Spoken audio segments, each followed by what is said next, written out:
बहुत अच्छा।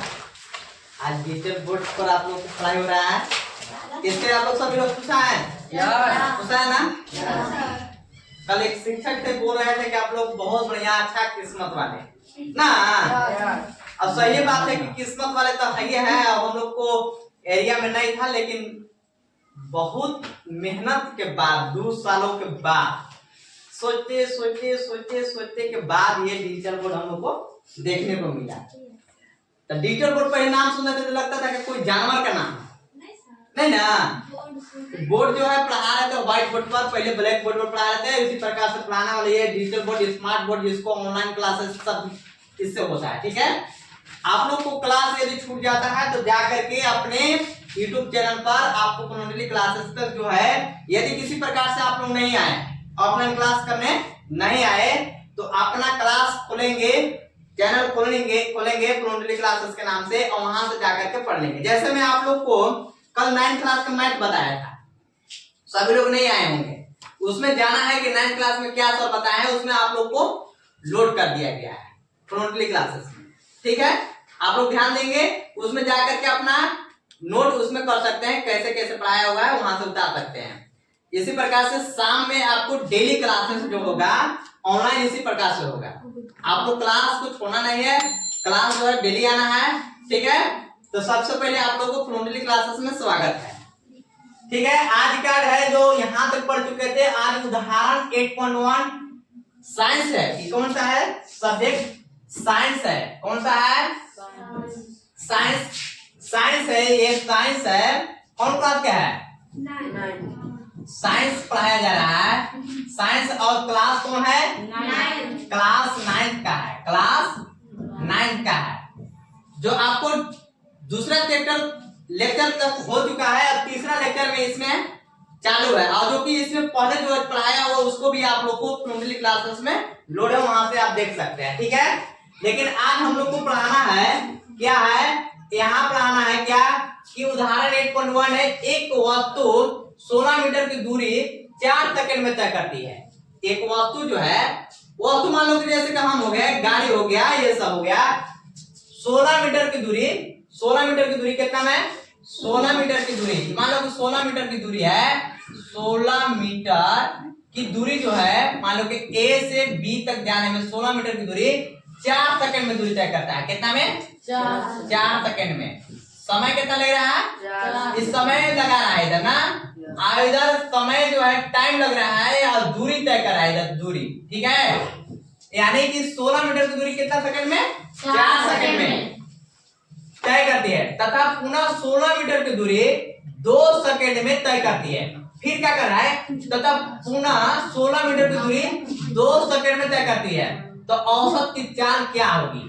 अब बताओ फिर 16, इतना ही 16 मीटर की दूरी में ये 16 मीटर की दूरी में ये कितना सेकंड लग रहा है? 2 सेकंड। कितना सेकंड? 2 सेकंड। 2 सेकंड। समय कितना लगाया? 2 सेकंड। और दूरी कितना है? 16 मीटर। अब बताना है, एक बार 16 मीटर में 4 सेकंड लगाया, और एक बार 16 मीटर में ये 2 सेकंड लग रहा है, तो चाल क्या होगा? क्या होगा? चाल क्या होगा? तो सबसे पहले है कि हम कुल दूरी हम लिखेंगे, कुल दूरी कितना तय किया, कितना करेंगे? कुल दूरी। जैसे वस्तु के द्वारा तय की गई कुल दूरी कितना है? 16 मीटर एक बार था, ठीक था ना, फिर यही वाला यहाँ से फिर 16 मीटर आ गया, तो टोटल कितना मीटर हो गया? 32 मीटर हो गया। इसमें कोई कंफ्यूजन नहीं ना है? अरे 16 मीटर गए, फिर 16 मीटर आ गए, यानी कुल दूरी कितना किया? 32 मीटर हो गया। कितना मीटर हो गया? लेकिन समय कितना लगाए? जाने में मान लो कि 4 सेकंड लगाए। कितना सेकंड लगाए? 4 सेकंड। और फिर वही आने में 16 मीटर कितना सेकंड लगा? 2 सेकंड। तो टोटल समय कितना लगा?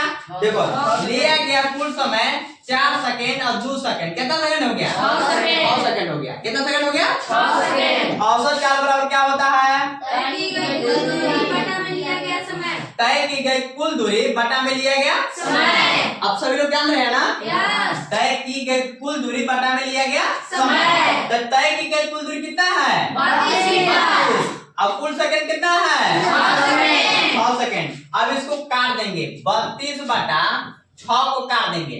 3 दूना 6, 16 दूना 32, 3 से 16 में भाग देंगे या अलग काट देंगे। आप लोग देखिए भाग देकर के दिखा दे रहे हैं। 3 पचे 15, 6 में से 5 गए 1, दशमलव बैठेगा 0, 3 त्रिकी 9, दशमलव बैठेगा 1, दशमलव 3 त्रिके 9। इसी प्रकार से करते चले जाएगा ना, यानी 5.33 मीटर प्रति सेकंड। देख रहे हैं ना, मीटर प्रति सेकंड हो जाएगा। यानी इस वस्तु का औसत चाल बराबर 5.33 मीटर प्रति सेकंड होगा। क्या होगा, कितना होगा चाल? 5.33 मीटर प्रति सेकंड। बोलो 5.33 मीटर प्रति सेकंड। औसत चाल बराबर क्या होता है? औसत चाल बराबर होता है तय की गई कुल दूरी। क्या बोलेंगे? तय की गई कुल दूरी बटा में दिया गया समय। औसत चाल बराबर हो गया। आगे सुन में अब है आगे दिशा के साथ चाल। क्या है? दिशा के साथ चाल। चलिए दिशा के साथ चाल। अब टॉपिक है दिशा के साथ चाल। अब दिशा के साथ, दिशा जैसे उत्तर दक्षिण पूरब पश्चिम दिशा, ये ना के साथ चाल। जैसे किसी वस्तु की गति दर और भी अधिक व्यापक हो सकती है अगर हम उसकी चाल के साथ साथ दिशा को भी व्यक्त करें। चाल के साथ साथ उसको दिशा को व्यक्त करें। जैसे कि 2 किलोमीटर पूरब की ओर, 2 किलोमीटर पूरब की ओर, 4 किलोमीटर उत्तर की ओर, दक्षिण की ओर 1 किलोमीटर, ऐसे ना। तो उसकी चाल के साथ दिशा को व्यक्त करें, वह राशि जो इन दोनों पक्षों को व्यक्त करते हैं उसे वेग कहा जाता है। जो वेग किसे कहते हैं? वेग किसे कहते हैं? देखिए वेग किसे कहते हैं? वह राशि जो इन दोनों पक्षों को व्यक्त करती है। जैसे में देखो किसी वस्तु की गति की दर और अधिक व्यापक हो सकती है अगर हम उसकी चाल के साथ साथ, क्या के साथ साथ? चाल के साथ साथ दिशा को भी व्यक्त करें। चाल के साथ साथ दिशा को भी व्यक्त करें तो उसको क्या बोलेंगे? जो वह राशि जो इन दोनों पक्षों को व्यक्त करती है, माने चाल और दिशा को व्यक्त करती है, चाल और दिशा को व्यक्त करती है, उसको हम क्या कहते हैं? वेग कहते हैं। क्या कहते हैं? वेग। वेग कहते हैं। क्या कहते हैं? वेग। माने चाल के साथ साथ दिशा को भी, देखो यहाँ उसकी चाल के साथ साथ दिशा को भी व्यक्त करेगा। जैसे चाल, अभी हम मान लो कि चाल 2 किलोमीटर गए। कितना? 2 किलोमीटर गए। 2 किलोमीटर किधर गए? किधर गए? पूरब की ओर गए, पश्चिम की ओर गए, उत्तर की ओर गए, दक्षिण की ओर गए। ये दोनों राशि को व्यक्त करे, माने दोनों को बताए, उसको क्या कहेंगे? वेग कहेंगे। क्या कहेंगे? वेग कहेंगे। क्या कहते हैं उसको? वेग कहते हैं। किसी वस्तु का वेग समान या असमान हो सकता है। जैसे में आप लोग को गति समान या असमान हो सकता था, हुआ था। समान, एक समान गति, असमान गति आप लोग को पहले चैप्टर पढ़ाया हुआ है। एक समान गति जैसे कि 15 मिनट में 10 किलोमीटर गया, 15 मिनट में 20 किलोमीटर गया, 15 मिनट में 30 किलोमीटर गया, 15 मिनट में 40 किलोमीटर गया। कैसा गति है ये? एक समान गति है, क्योंकि 15 मिनट में 10 का दूरी बताते हुए जा रहा है। और वही 15 मिनट में कोई 10 किलोमीटर, कभी 5 किलोमीटर, कहीं 10 किलोमीटर, कहीं 8 किलोमीटर, 7 किलोमीटर, तो असमान गति होता था।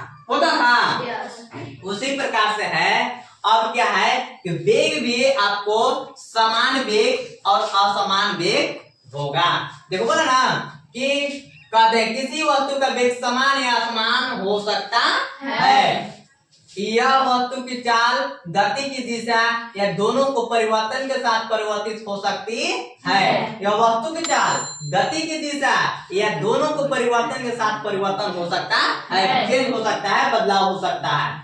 जब एक वस्तु सीधी रेखा में बदलती हुई, जब एक वस्तु सीधी रेखा में बदलती हुई चाल के साथ गति कर रही है तो हम इसकी गति की दर के परिमाण को औसत वेग द्वारा व्यक्त करते हैं। क्या द्वारा व्यक्त करते हैं? औसत वेग द्वारा इसको व्यक्त करते हैं। इसकी गणना औसत चाल की गणना के समान ही होता है। जैसे औसत चाल बराबर जैसे होता है, सेम वैसे ही औसत वेग का होता है। तो औसत चाल बराबर क्या पढ़े थे हम लोग? औसत चाल बराबर क्या पढ़े थे? तय की गई कुल दूरी बटा में कुल लिया गया समय, पढ़े थे ना। उसी प्रकार से औसत वेग बराबर होता है प्रारंभिक वेग प्लस में अंतिम वेग बटा में 2 क्या होता है? प्रारंभिक वेग प्लस में अंतिम वेग बटा में 2 माने औसत वेग बराबर कैसे बोलेंगे? प्रारंभिक वेग प्लस में अंतिम वेग बटा में 2। औसत वेग को v से लिखते हैं, औसत वेग को v से लिखते हैं, औसत को एवरेज बोलते हैं। एवरेज एवरेज क्या हुआ ना? एवरेज मींस औसत, v से वेग, प्रारंभिक वेग को u से लिखते हैं, अंतिम वेग को v से लिखते हैं, अब बटा में 2। अब में जहां v एवरेज औसत वेग है, u प्रारंभिक वेग है तथा v वस्तु का अंतिम वेग है, चाल तथा वेग दोनों का मात्रक समान होता है अर्थात मीटर प्रति सेकेंड होता है। चाल का ऐसा ही मात्रक क्या होता है? मीटर प्रति सेकंड। चाल का मात्रक क्या होता है? चाल का मात्रक क्या होता है? मीटर प्रति सेकंड। मीटर प्रति सेकंड ऐसे भी लिखेंगे या इसको ऐसे भी लिखेंगे। और उसी प्रकार से वेग का भी वही मात्रक होता है। वेग का मात्रक क्या होता है? मीटर प्रति सेकंड होता है। मीटर प्रति सेकंड होता है। क्या होता है? मीटर प्रति सेकंड होता है।